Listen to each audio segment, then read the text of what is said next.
representa para mí un gran motivo de satisfacción estar en este escenario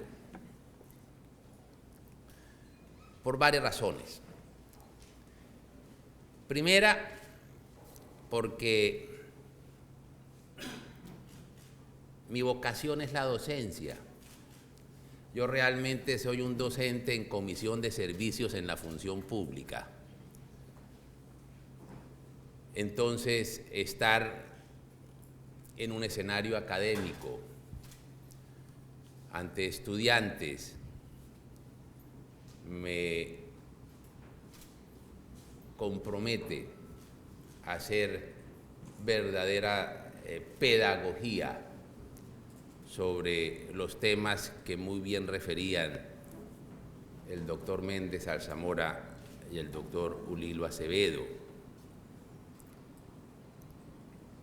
Y aprovechar la tranquilidad de la academia para expresar razones, para reflexionar con toda la tranquilidad de espíritu, pero con toda la responsabilidad que le exige a un profesor transmitir la verdad, transmitir y explicar los diferentes eventos, las diferentes circunstancias, los diferentes aspectos de algún tema que está como objeto de esta convocatoria.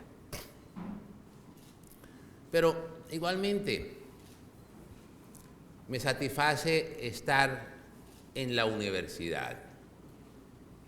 Lo recordaba con el señor rector y con los señores directivos de la universidad antes de ingresar al auditorio.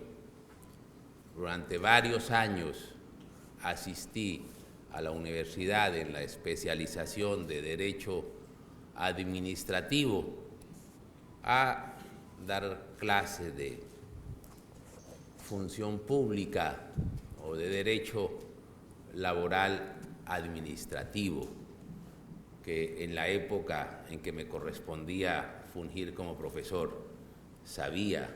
Hoy ya con estos avatares cada vez se tornan bastante distantes esos conceptos de función pública para lograr abocar otras responsabilidades que exige la investidura de procurador. Pero igualmente, otra razón que me anima a hablar con ustedes, a reflexionar, es mi condición de procurador. La Procuraduría es de las instituciones más añejas y más antiguas de nuestra institucionalidad. ¿Recuerdan ustedes que desde 1830 aparece como un órgano que con autoridad y con independencia fue instituida como quiso el Libertador, y así lo plasmó en la primera norma constitucional: defender las costumbres públicas? Eso quiso el Libertador, que fuera la Procuraduría. Y a medida que le ha tocado enfrentar los diferentes avatares de la vida política y constitucional, ha sido diseñada y rediseñada como hoy la tenemos en la Constitución del 91. Le corresponde ser el garante de las garantías constitucionales. la defensora del ordenamiento jurídico, de las decisiones judiciales, de los actos administrativos, promover, defender y hacer efectivos los derechos humanos, representar a la sociedad. Tiene esa doble condición la Procuraduría, ser sociedad y ser Estado, representar a la sociedad, defender el patrimonio público, defender los derechos colectivos, el interés general, ser la máxima autoridad en materia disciplinaria, intervenir, y para cumplir todas estas funciones constitucionales le corresponde intervenir, ya sea preventivamente, ya fuere interviniendo judicialmente en los diversos procesos, ya sea cumpliendo su misión disciplinaria. Históricamente, por diferentes razones, por diferentes motivos, por el perfil de quienes ejercían la función, la Procuraduría se le conocía exclusivamente por su función disciplinaria. Y cuando se hablaba de la Procuraduría siempre se pensaba en las decisiones disciplinarias, en que si sancionaba, en que si no sancionaba, en que, yo recuerdo algún lapsus de un alcalde en algún foro hace algunos meses, donde estaba presente el procurador. Al pedir la palabra y al mencionar al procurador, habló del señor asustador general de la nación. La Procuraduría era conocida simplemente por su función disciplinaria, pero me atrevo a decir que esa no es la función más importante que tiene la Procuraduría.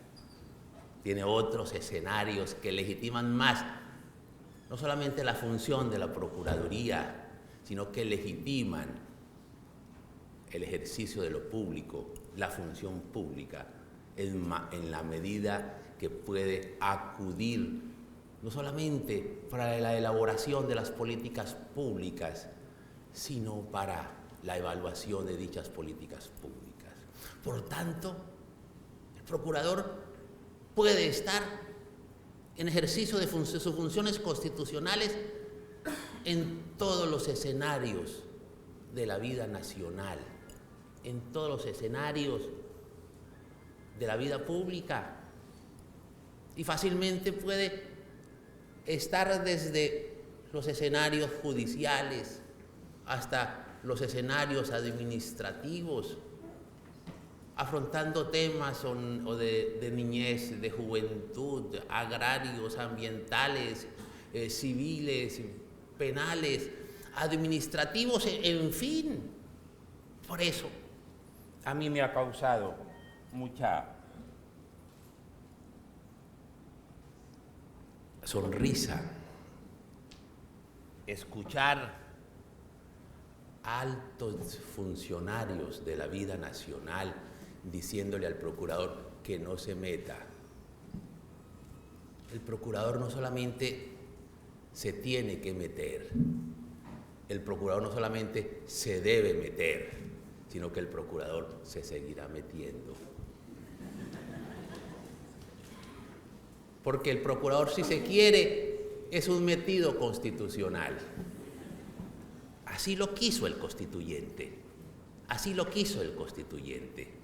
Y en ejercicio de esas funciones en materia de defensa de los derechos humanos, de promotor y defensor de estos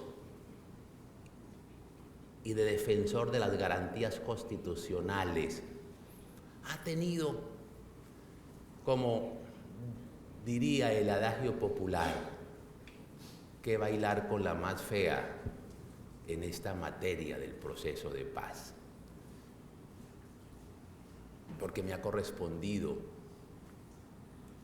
recordar me ha correspondido advertir, me ha correspondido señalar los riesgos que pueden estarse configurando en determinados diseños de acuerdo a los anuncios que cotidianamente se hacen.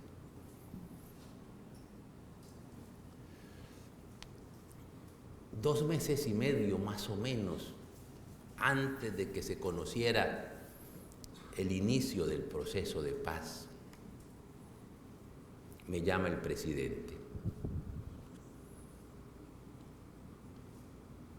Y al terminar la comida a la cual fui invitado, que asistí en compañía de la entonces Contralora General de la República, la doctora Morelli, y de la entonces Ministra de Justicia, la doctora Ruth Correa. Al terminar la comida se dirige el presidente y me dice: procurador, se va a iniciar un proceso de paz con la FARC. ¿Usted qué opina? Yo me mantuve silente algunos segundos y después le dije: presidente, yo seré un escéptico no hostil al proceso. Y ustedes conocen de sobra cuáles han sido las posiciones críticas de la Procuraduría en este proceso. Todos sabemos, todos estamos de acuerdo, no objetamos que haya un proceso de paz. Todos queremos que ese proceso de paz llegue a buen término. Todos deseamos que la paz se concrete, porque todos, no hay en Colombia tal vez una persona, no hay en Colombia una familia que no haya sufrido los rigores de la violencia en estos 50 años, ya sea ofrendando su sangre, su libertad, sus propiedades. Todos, en alguna o en otra forma, hemos sido víctimas de esta violencia y por tanto todos deseamos ardientemente que la paz se concrete. Pero como diría Perogrullo, una cosa es una cosa y otra cosa es otra cosa. Una cosa es ese deseo y otra cosa es cómo se puede concretar. Sabemos que para transitar de la guerra a la paz debemos hacer sacrificios, debemos hacer concesiones, debemos ofrecer atractivos. Y eso no es nuevo en nuestro ordenamiento jurídico. Hoy tal vez no haya un solo colombiano que no sea experto en justicia transicional. Tanto se ha hablado que todos somos expertos en justicia transicional. Decía, eso en nuestro ordenamiento jurídico desde hace varios años existe, y sabemos que la justicia transicional exige máximos de verdad, medios de reparación y mínimos de justicia. Y mínimos de justicia. Pero se ha reiterado como para que esta paz, este proceso de paz sea sostenible, debe responder a unos mínimos jurídicos que son los que se conocen como los estándares internacionales. Porque no basta con que se firme algo con la FARC. Es necesario que eso que se firme se pueda cumplir. Se pueda cumplir para revestirlo con una nota de sostenibilidad y una paz que implique impunidades frente a los responsables de delitos de lesa humanidad, de crímenes de guerra, de genocidios, de graves violaciones a los derechos humanos. No es sostenible. Y eso lo sabe la FARC, y eso lo sabe el gobierno, y eso lo tiene muy claro el Estado colombiano. Las experiencias son múltiples en el inmediato pasado.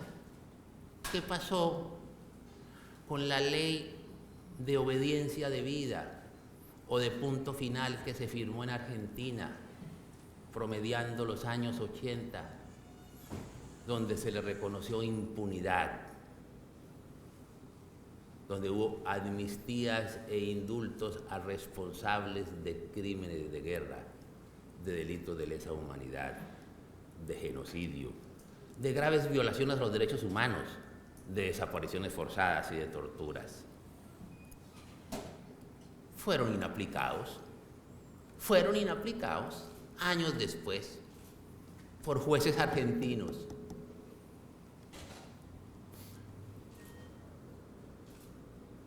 Unas normas de justicia transicional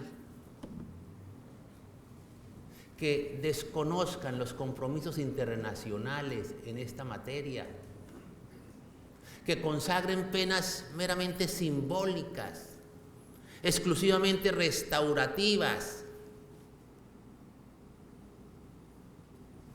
no confieren seguridad jurídica a las FARC, a los máximos responsables de los delitos internacionales. Vale la pena decir genocidios, crímenes de guerra, delitos de lesa humanidad y graves violaciones a los derechos humanos. ¿Qué pasó en Perú? Hubo impunidad frente a los responsables de esos delitos. Y es muy conocido la sentencia de la Corte Interamericana en el caso de los casos de la Cantuta, Barrios Altos contra el Estado peruano. Inaplicaron esas normas que otorgaban impunidad. ¿Qué pasó en Uruguay? Hubo amnistías e indultos. ¿Para quiénes? Para los responsables de esa clase de delitos. Y hubo 2 referéndum aprobatorios en el año 89 y en el año 90 y algo. 2 referéndums por falta de uno, aprobando esas impunidades. ¿Y qué pasó?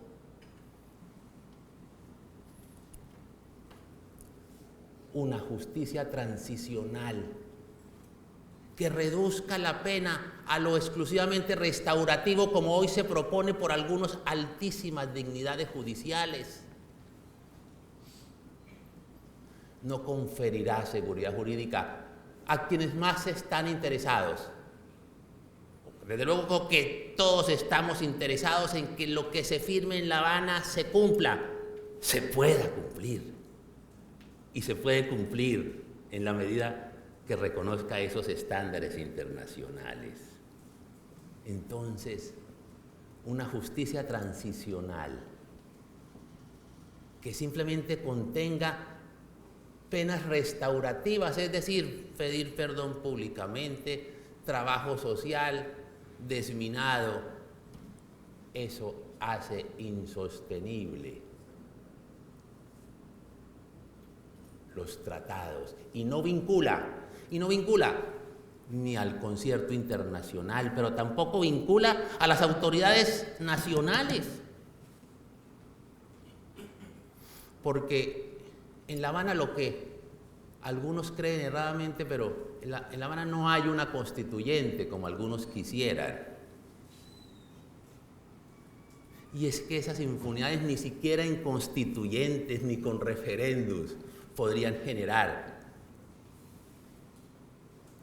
la necesaria seguridad jurídica y la necesaria sostenibilidad de la cual serían los primeros beneficiarios, los máximos responsables de esos delitos.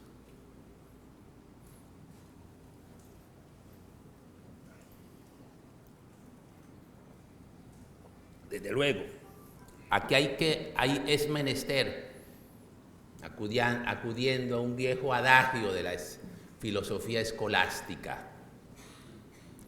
No lo explico mucho ese concepto para que no me vayan a decir si es la prueba del fundamentalismo, porque es un procurador reaccionario. Acusación que a mí no me disgusta. Pero bien, acudiendo a un principio sabio de la filosofía escolástica, hay que distinguir para acertar.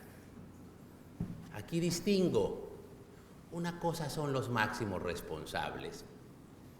Una cosa son los máximos responsables de delitos de lesa humanidad, crímenes de guerra, genocidio, graves violaciones a los derechos humanos, que incluyen desaparición forzada y tortura. Y otra cosa son quienes no son máximos responsables. Quienes no son máximos responsables sí se pueden beneficiar de amnistías y de indultos. Los soldados rasos, los guerrilleros rasos, esos sí se pueden beneficiar de amnistías y de indultos, desde luego garantizando la reparación a las víctimas, pero esos sí son beneficiarios de amnistías y de indultos. A eso sí se les puede aplicar exclusivamente penas restaurativas. Y eso lo consagra claramente las normas internacionales, que hacen parte de nuestro ordenamiento jurídico por la vía de los bloques de constitucionalidad. Y eso lo consagra explícitamente el Protocolo 2 de Ginebra, en el artículo tal vez 6.5, donde dice que al término de las negociaciones de paz, después de haberse desmovilizado y desarmado integralmente, se podrán decretar amplísimas, dice, o amplias medidas de indulto, de amnistías y de indultos, con una serie de excepciones. Y una excepción son los máximos responsables. Entonces, primer aspecto que es menester hablar con absoluta claridad. Y por eso dije inicialmente que en la tranquilidad de la academia dijéramos, utilizar el escenario para razonar y reflexionar y explicar suficientemente. Entonces, aquí distingamos dos grupos. Uno son los máximos responsables. Y ya veremos cuáles son los mínimos internacionales para los máximos responsables. Y otro grupo, los guerrilleros rasos, quienes no son máximos responsables. Respecto a ellos, las normas internacionales y las normas nacionales consagran las posibilidades de amnistías y de indultos previo a la reparación de las víctimas, pero estos sí pueden beneficiarse de sanciones exclusivamente restaurativas. Frente a los primeros, a los máximos responsables,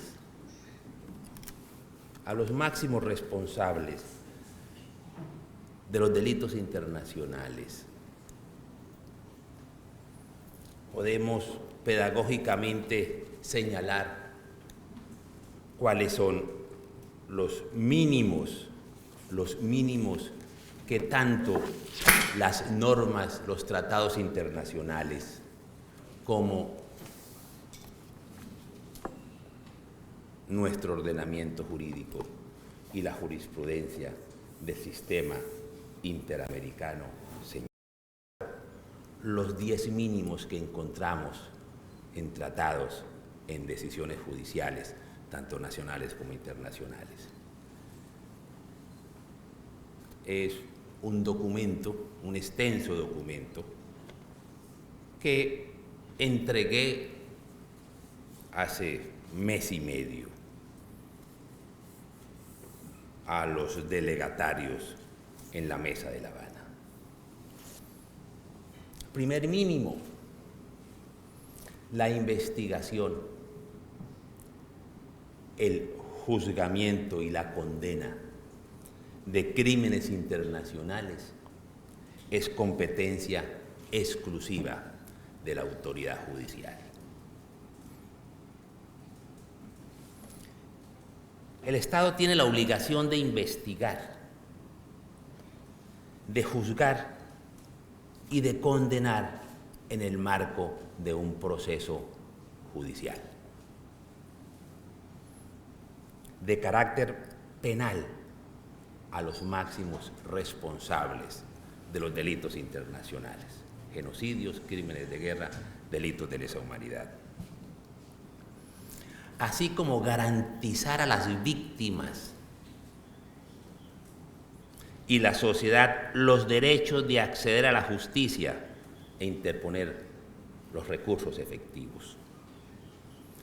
La gravedad de estos crímenes impide que mecanismos de carácter extrajudicial y sanciones no penales puedan sustituir la acción de los tribunales judiciales.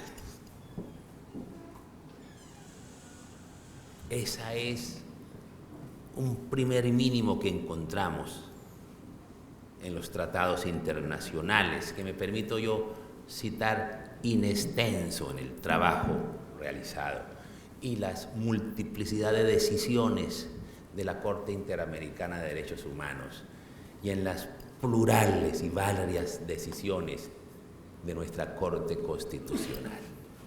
Primer mínimo, primer estándar: investigación, juzgamiento y condena por parte de la autoridad judicial. Segundo, la pena debe ser efectiva. No pueden haber penas simbólicas. Las penas que se impongan deben ser efectivamente cumplidas. Frente a graves violaciones a los derechos humanos, a los crímenes de guerra, a los genocidios y crímenes de lesa humanidad, el Estado tiene la obligación no solo de investigar, juzgar y condenar, sino también de garantizar que dicha pena sea efectiva, sea real. Esto es, que se cumpla. La suspensión de la ejecución de la pena no puede ser total.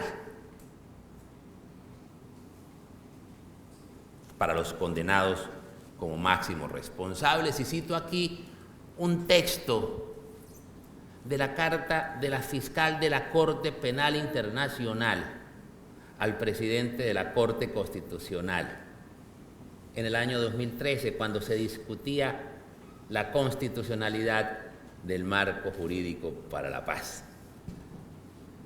Dijo así la señora fiscal, comillas: la suspensión total de la pena podría llevar a la concesión de perdón, que está prohibida para crímenes que han adquirido el estatus de derecho imperativo del jus cogens en derecho internacional. Y aquí permítaseme hacer una digresión.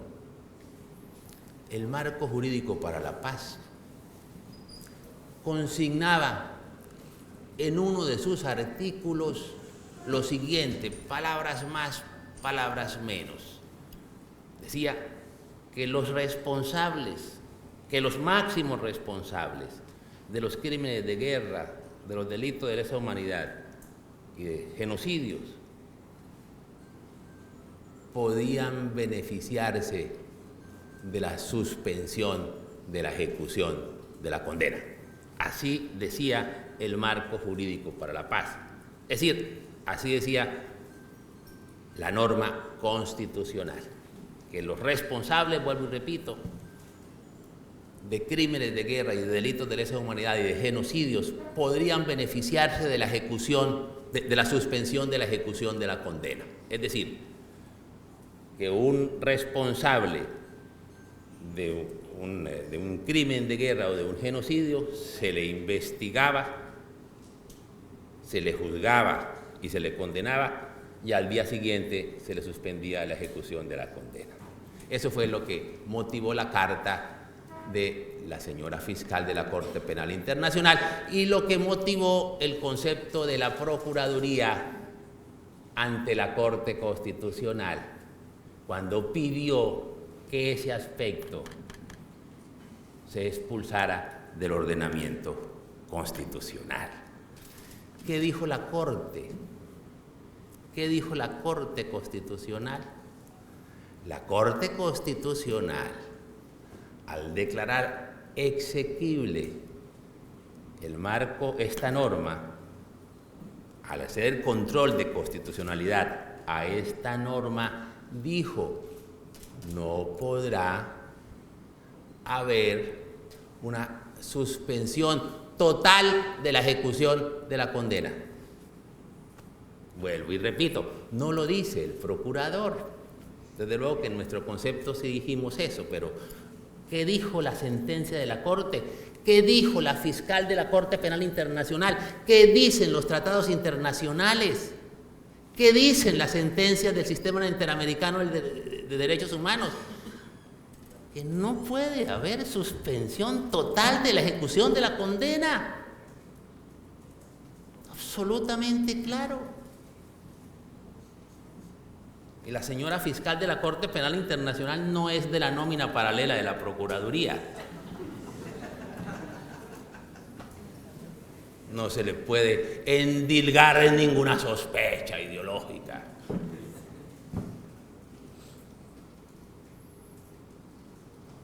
No puede haber suspensión claramente.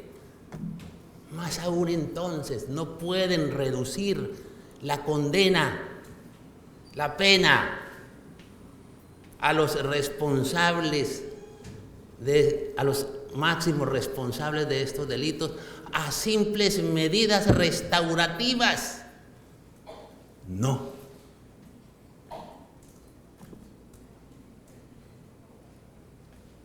Sabemos que puede haber penas alternativas, claro que sí. Dice y la Corte Constitucional allí abre la compuerta. Si dice que no puede haber suspensión total de la ejecución, es porque sí puede haber suspensión parcial de la ejecución una vez se cumpla determinado tiempo de la ejecución de la condena. Entonces, la primera es precisamente investigación, juzgamiento y condena por parte de la autoridad judicial exclusivamente. Segundo, la pena debe ser efectiva. Tercera, mínimo. Y a partir de estos mínimos se puede tener la posibilidad y la imaginación para crear diversas opciones.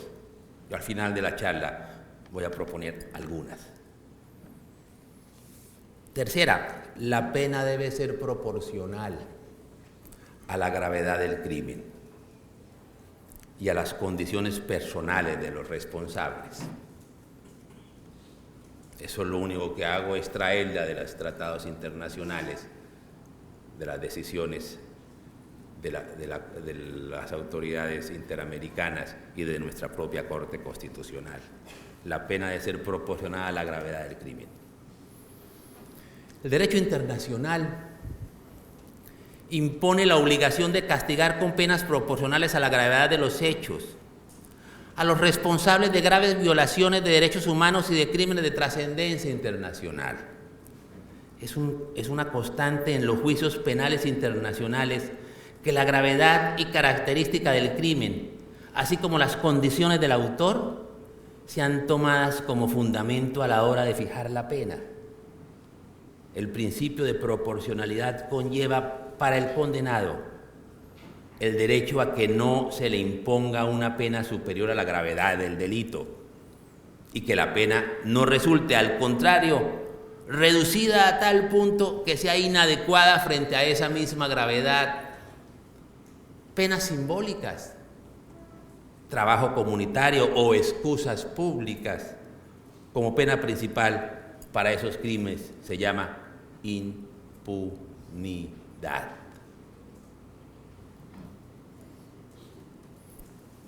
El Estatuto de Roma, al hablar de cuándo ella podría intervenir, que cuando considere que hay impunidad frente a la investigación, juzgamiento y sanción de los delitos internacionales, dice cuando el Estado no puede o cuando el Estado no quiere. Y después dice, o cuando se imponen penas simbólicas, estas caricaturas de pena que algunos al parecer quisieran. Penas simbólicas es trabajo social. Penas simbólicas es simplemente este género de conductas que causan irrisión y que supondrían una bofetada a las víctimas. Entonces, tercer mínimo, repasando, haciendo un ejercicio pedagógico. Primero, acuérdense lo que dije. Hay que distinguir para acertar. Una cosa son los máximos responsables y otra cosa son los guerrilleros rasos, los que no son máximos responsables. ¿Quiénes son los máximos responsables? Eso está definido en la jurisprudencia, no me voy a detener. Pero para los máximos responsables, estos, dijéramos, mínimos internacionales, investigación, juicio y sanción. Para los que no sean máximos responsables, pueden ser beneficiarios de amnistías y de indultos, previa reparación a las víctimas. A ellos sí, exclusivas penas restaurativas, desminados, lo que fuere. Bueno. Cuarta, mínimo. La reclusión debe ser la pena para graves violaciones de derechos humanos, genocidio, crímenes de guerra y crímenes de lesa humanidad. Y vuelvo y repito, estas no son afirmaciones mías, son simplemente lo que dicen los tratados internacionales, son lo que dicen las sentencias de la Corte Constitucional, lo que dice la jurisprudencia del sistema interamericano. La reclusión debe ser la pena para graves violaciones a los derechos humanos, genocidios, crímenes de guerra y crímenes de lesa humanidad. Todos los estatutos de los tribunales penales internacionales establecen la pena de reclusión frente a los crímenes de su competencia. La reclusión es entonces la sanción adecuada y proporcional dada la gravedad de los crímenes que exigen mayor reproche de la comunidad internacional. para la Corte Constitucional en sentencia 370 de 2006, comillas, aún en el marco de un instrumento que invoca como propósito fundamental la materialización de la paz en el país, la pena no puede ser despojada de su atributo de reacción justa y adecuada a la criminalidad.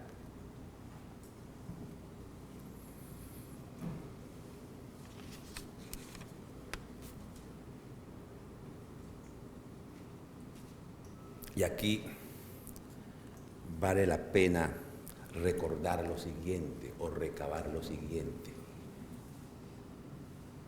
Hay dos características de la reclusión, porque esa debo explicarlo previamente a una afirmación siguiente que voy a hacer.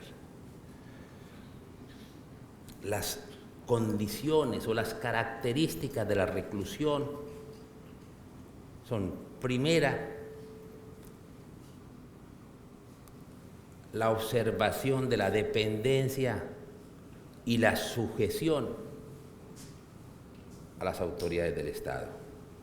Y segundo, las restricciones de derechos constitucionales. Son las tres características que tiene la reclusión: dependencia, sujeción y restricciones de derecho constitucional.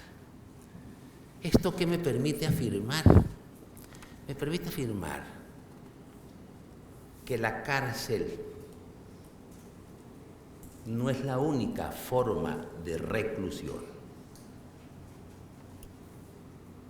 Hay otras modalidades de reclusión que tengan estas características: la dependencia, la sujeción y las limitaciones a las restricciones constitucionales, como la presencia en colonias agrícolas.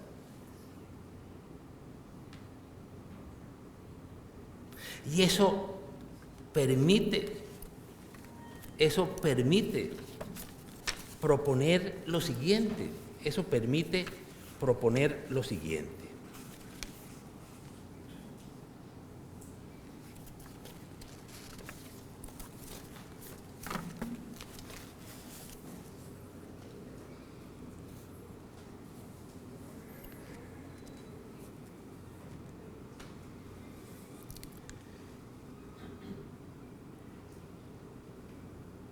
los mínimos penales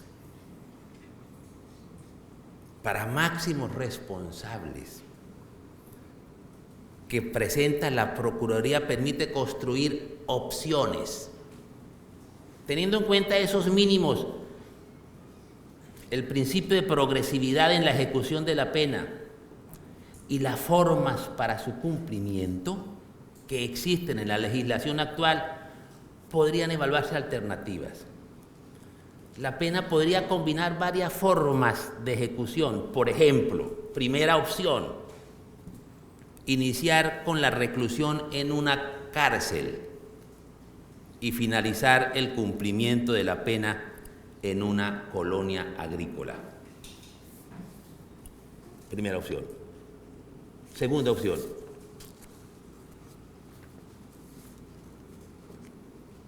la pena privativa de la libertad se puede iniciar con la reclusión en una colonia agrícola y continuar en una casa de paz y ser suspendida una vez se cumpla al menos las 2/3 partes de la pena. Eso es posible. Pero lo que es imposible jurídicamente, de acuerdo al derecho interno, de acuerdo al derecho internacional, lo que es un imposible ético, lo que no nos garantiza la sostenibilidad, lo que abriría más heridas en nuestro país, es la impunidad absoluta, serían las penas simbólicas, sería la no reclusión. Eso es un imposible jurídico, un imposible constitucional, un imposible de acuerdo al derecho internacional, un imposible ético. no nos olvidemos que uno de los combustibles de la guerra paramilitar, que no queremos que eso vuelva a ocurrir, fue la impunidad. Fue la impunidad de los procesos de paz de los años 80, donde los victimarios fueron premiados, fueron perdonados y fueron arropados con el manto de la impunidad. Y eso fue el combustible de nuestra guerra, uno de los combustibles de nuestra guerra paramilitar, y eso no lo podemos volver a permitir. Entonces, son opciones. También es posible que pasado un tiempo, se permita la salida de los condenados durante el día a trabajar y después regresen en la noche para el lugar de reclusión. Lo importante es que la reclusión efectiva se caracteriza, como se demuestra en el estudio de la Procuraduría, por la sujeción y por la dependencia del condenado respecto del Estado y la restricción de sus derechos fundamentales. Esas son las características de la reclusión. Implica sujeción, dependencia y restricción de derechos.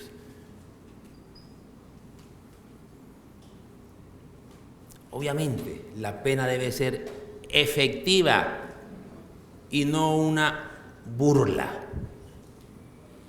Lo cual impide que las colonias agrícolas o las casas de paz que proponemos como lugares de reclusión sean un resort o una catedral, como ocurrió con Pablo Escobar.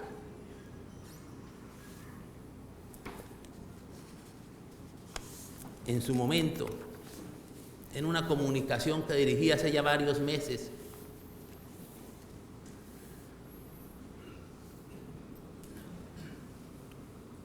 a los señores de la FARC les decía, como Procurador General de la Nación,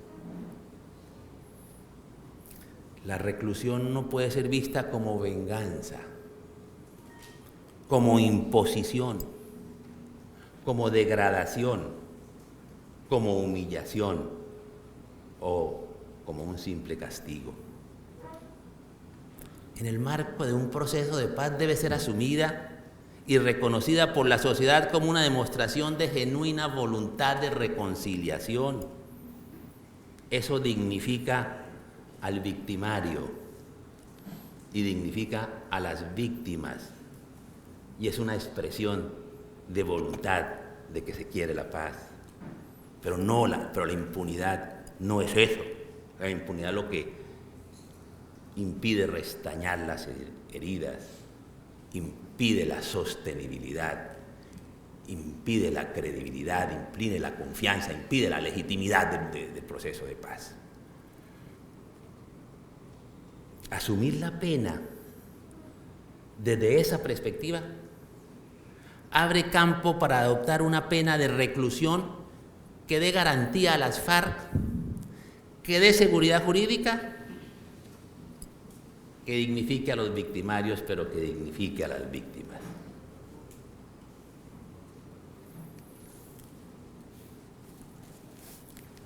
Esa es, dijéramos, el cuarto mínimo, la reclusión. La reclusión. El quinto, la pena de reclusión debe cumplirse conforme a los regímenes generales. Paso rápidamente porque me interesa llegar a un tema muy sensible como es la simetría o asimetría en el tratamiento a los miembros de nuestras fuerzas militares. El sexto mínimo, bueno, las condiciones de reclusión deben ser dignas, de acuerdo. El séptimo, la exclusión de la participación política es consecuencia de los crímenes atroces. Es otro mínimo internacional. Y eso están consignados en nuestro propio ordenamiento jurídico. Los responsables o los máximos responsables de genocidios y de crímenes de guerra y de delitos de lesa humanidad no pueden participar en política. Se es claro en nuestro ordenamiento jurídico respecto a los delitos de lesa humanidad y genocidios cometidos sistemáticamente. Está consignado, está en claro en nuestras decisiones constitucionales. Pero igualmente allí se establece que en materia de delitos políticos no se puede considerar que hay conexidad con el delito político, sino de aquellos que tengan dos características: el altruismo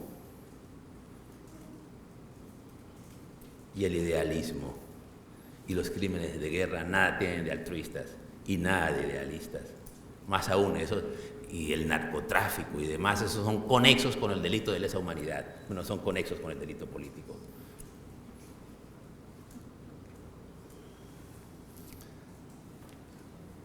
Que la FARC haga política, que haga política y luego desarmada.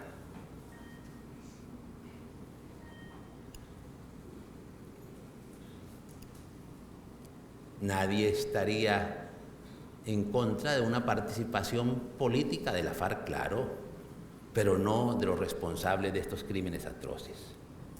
Muchas personas de la actividad política, de la actividad académica, de la actividad sindical, de la actividad periodística, tienen simpatías con la FARC. Pueden hacer política, que salgan del closet. ¿Sí? Para hacer política. Si tienen las simpatías con la FARC, claro, pero no los responsables de esta clase de delitos. Y no es un capricho, no es una posición política, es una posición jurídica y estrictamente jurídica, que están consignadas en los instrumentos internacionales y en nuestro mismo ordenamiento jurídico. Octava, la verdad como condición para acceder a la justicia transicional. Su deber de reconocerse victimarios, de no pretender que se legitime lo ilegitimable, lo indefensable. Es una expresión de la voluntad de querer la paz, decir la verdad. Lo mismo, reparación como condición para acceder a la justicia transicional. Cualquier tratamiento especial en materia de penas para un máximo responsable depende de la reparación efectiva a las víctimas.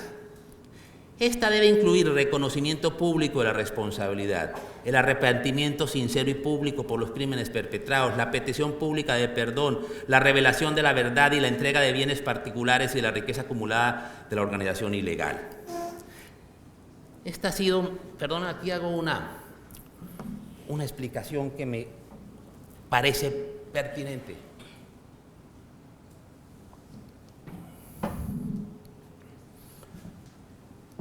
La FARC han amasado la mayor fortuna del país.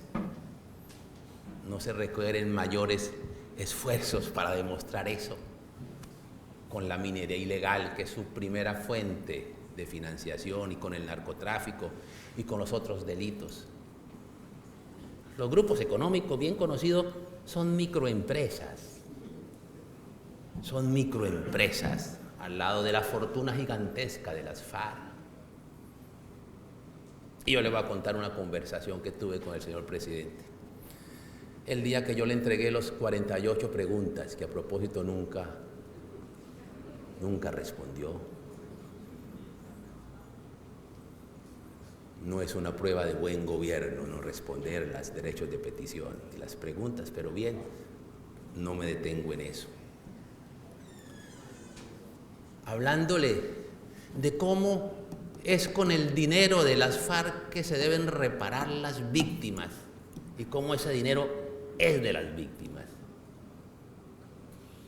Me dijo: hemos hecho todos los esfuerzos con las autoridades internacionales y no hemos logrado tener información sobre la fortuna de la FARC.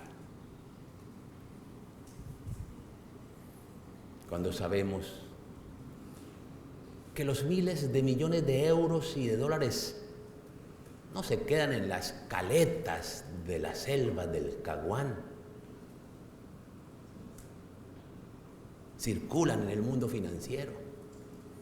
¿O ustedes por qué creen que la primera visita que recibió Tiro Fijo en el Caguán fue la del presidente de la Bolsa de Nueva York? ¿Iban a hablar de qué?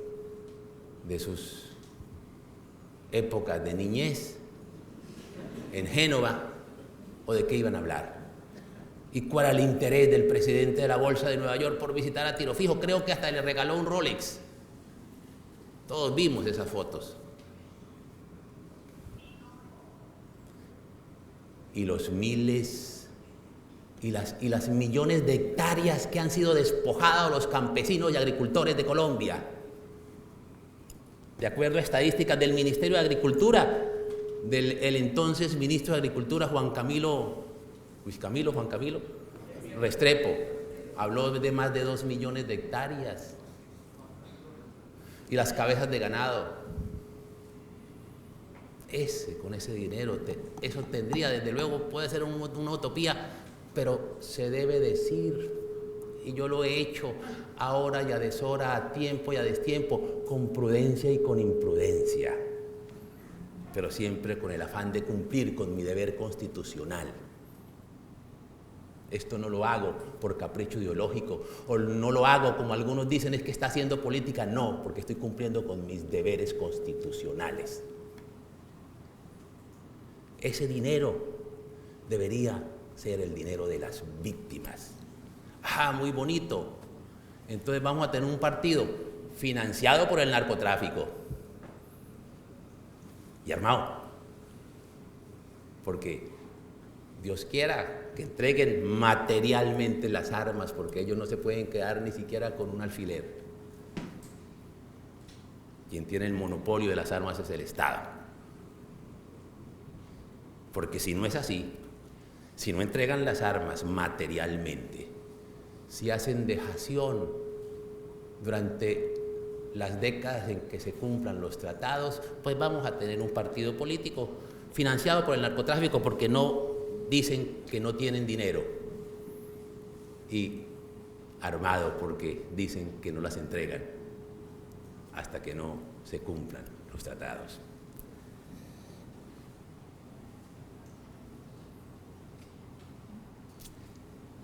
¿Cuánto tiempo me queda? Es que hay un temita aquí que no puedo callar. No puedo callar. Ustedes recuerdan que hace algunos meses el señor ministro de Salud pidió la suspensión de las fumigaciones con glifosato. El procurador les dijo: ustedes lo que están es cumpliendo un compromiso con la FARC. Dijeron: no, estamos cumpliendo, es un auto de la Corte Constitucional. ¿Y qué decía o qué dice el auto de la Corte Constitucional? Resulta que unos campesinos nariñenses interponen una tutela para la defensa del medio ambiente y de la salud, y la Corte dice: bueno, señora Corporación Autónoma de Nariño, señor ministro de Salud, señor ministro del Medio Ambiente, ustedes tendrán que establecer cuál es el impacto que las fumigaciones tienen sobre la salud y el medio ambiente de este sector. Y si encuentran que hay peligro, apliquen el principio de precaución y se suspenden las fumigaciones. Perfecto. El procurador hace parte del Consejo Nacional de Estupefacientes. Cuando me llega la convocatoria el 11 de mayo de este año, llamo yo al ministro y le digo: ministro, como usted está cumpliendo Yo sabía que no. Pero como usted está cumpliendo el auto de la Corte, señor ministro, por favor envíeme el estudio sobre el impacto al medio ambiente y a la salud y me dice,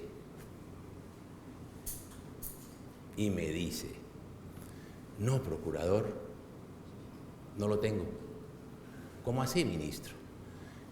Es que estamos pensando, el consejo de estupefacientes será el 13, estoy hablando con él el 11, esta conversación es del 11. No lo tengo. Estamos pensando celebrar un contrato interadministrativo con la corporación no sé qué del Pacífico y me quedaron entregar los estudios en diciembre de este año. Pero lo que pasa, procurador, es que tengo esta investigación donde se demuestra que el glifosato es peligroso, causa cáncer. Es un estudio científico y eso me liberaría. Entonces, le dije, muéstreme el estudio. Y con el estudio había un concepto del INVIMA. El INVIMA es la autoridad científica encargada de estos temas. ¿Y qué dice el INVIMA? Eso no se puede aplicar al caso de los campesinos de Nariño, porque ese estudio se refiere a las personas que manipulan diariamente, habitualmente el glifosato, cuya actividad cotidiana es esa, que no es el caso de lo que estamos estudiando. Luego, dice el INVIMA, eso no es aplicable a los campesinos. Y sin embargo, les importó un bledo. El día que se desarrollaba el Consejo de Estupefacientes, yo permití intervenir largamente señalando la irresponsabilidad del gobierno, del ministro y del gobierno que estaba comprometido a suspenderlo la fumigación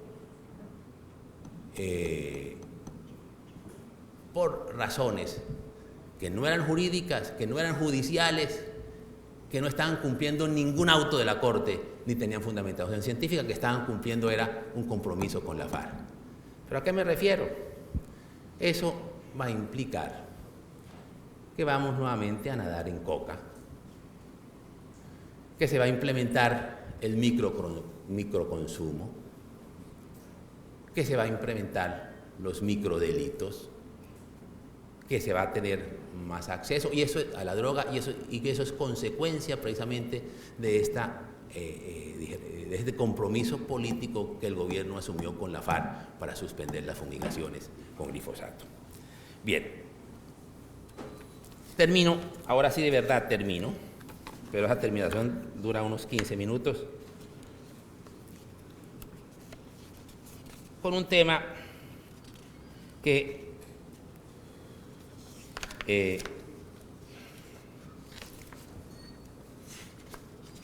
es muy importante y es muy sensible.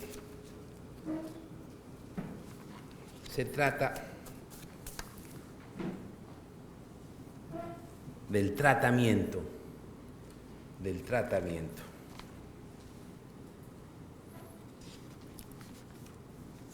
de los agentes estatales en la justicia transicional.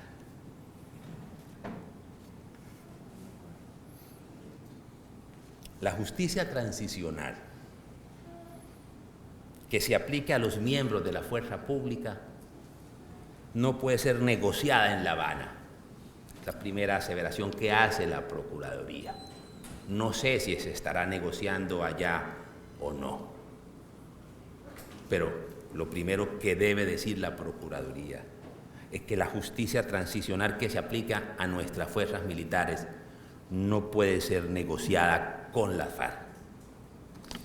Este diseño, la suerte jurídica de nuestros militares y policías no se puede permitir que la definan la FARC. La definición de ese marco jurídico lo debe hacer el gobierno y la oposición en el Congreso Nacional. Los crímenes internacionales y las graves violaciones a los derechos humanos que no alcancen esa connotación no pueden quedar en la impunidad sin importar quién sea el victimario. Aquí no se trata de que haya impunidad ni para la FARC, pero tampoco para los agentes del Estado. No estamos pidiendo eso. Estamos pidiendo que haya justicia transicional para unos y para otros. Estamos pidiendo que haya máximo de verdad, medio de reparación y mínimos de justicia. Pero aquí no podemos llorar por un solo ojo, debemos llorar por los dos ojos. Y el tratamiento punitivo no puede ser desequilibrado. Es decir, que la guerrilla, que los máximos responsables de los crímenes que haya cometido la guerrilla sean beneficiados de penas mínimas, pero que a su turno exista un tratamiento asimétrico, desproporcionado frente a nuestros militares, lo cual no lo aceptaría la sociedad. El síndrome del proceso de paz, del anterior proceso de paz, donde unos salieron a gobernar el país y los otros, nuestros militares, a las cárceles, no se puede repetir. Las penas deben ser iguales para quienes sean objeto de una condena judicial, independiente de que sean miembros de las guerrillas o de la fuerza pública. La razón es la siguiente. Primera, a iguales crímenes, igual reacción del Estado y de la sociedad. Segunda, los derechos de las víctimas, desde el punto de vista del respeto a la dignidad humana, son los mismos, sin importar si el victimario fuera de las guerrillas o un integrante de la fuerza pública. Tercero, el derecho internacional humanitario impone la misma obligación a las guerrillas y a la fuerza pública, la prohibición de infringir el VIH por igual para ambos. Y si bien es cierto, cuarto, si bien es cierto que los agentes del Estado tienen la carga de actuar bajo la Constitución y la ley, lo cual sería un elemento que agravaría su responsabilidad, respecto de la FARC, la responsabilidad también se agrava debido a que los miembros de ese grupo crearon con dinero del narcotráfico de otros delitos, como el secuestro, una máquina de crímenes sistemáticos contra la humanidad, sin antecedentes en el hemisferio, similar a las ejecutadas por los paramilitares quienes pagaron penas de cárcel efectivas. Quiero ser muy enfático en esto.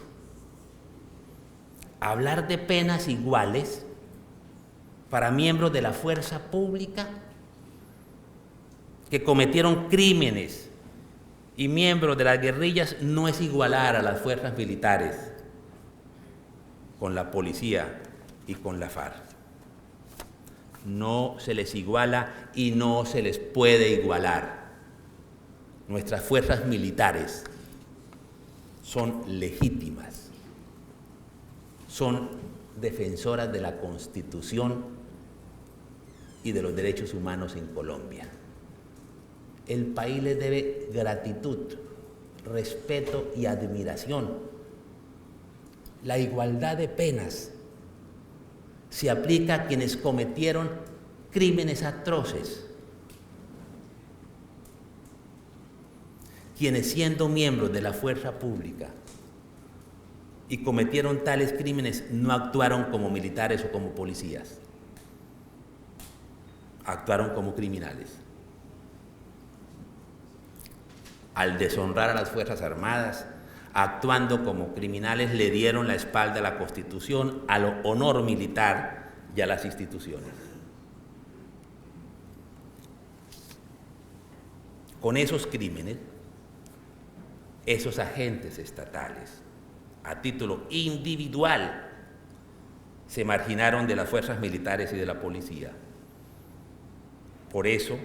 Es por eso que la pena recae en su conducta individual y nunca en la fuerza pública como institución, como algunos quisieran.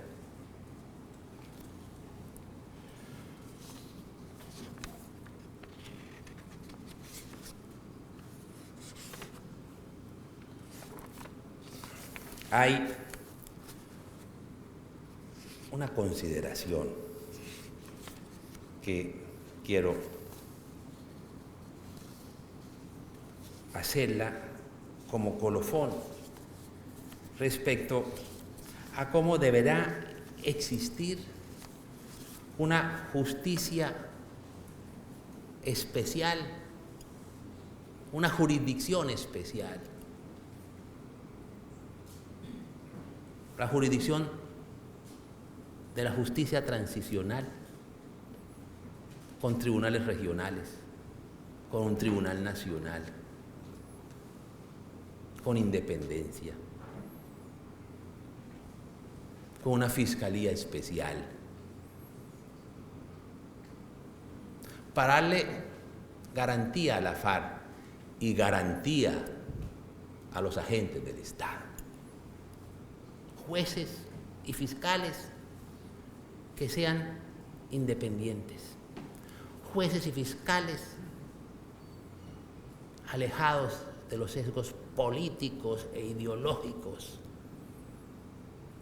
jueces y fiscales que le den tranquilidad a la sociedad, y vuelvo y repito, y garantías a los miembros de la FARC y a nuestros militares y policías. Con el debido respeto,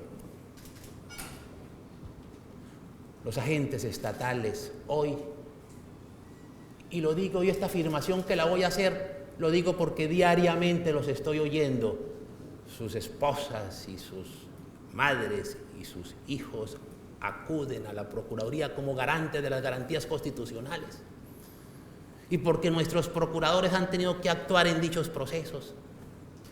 Ellos perciben y sienten que carecen de garantías en muchos casos por el sesgo político y el sesgo ideológico de jueces y fiscales.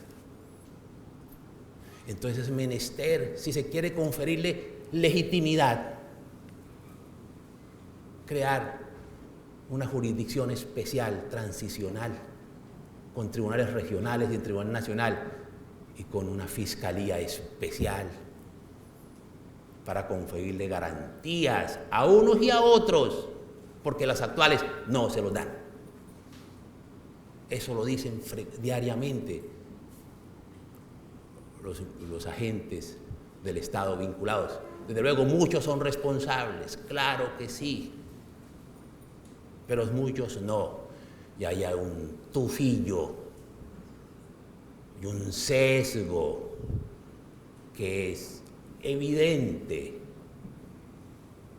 Y si nosotros mantenemos la misma estructura para que realice la investigación, el juzgamiento y la sanción, se corren muchos riesgos que terminen deslegitimando, y nosotros no podemos volver a reproducir el síndrome de los años 80 que nos generaron posteriores escenarios de confrontación que no queremos volver a repetir. He hablado ya mucho. Ya se me acabó la gasolina. El tema no se me acabó, pero les agradezco mucho la paciencia, la atención, y espero haber utilizado, como les dije inicialmente, este escenario académico, la tranquilidad de la academia, la extensión de la intervención, para permitir transmitir y reflexionar razonablemente estos puntos tan sensibles, tan neurálgicos y de tanta importancia para nuestra sociedad y para nuestra institucionalidad. Muchas gracias.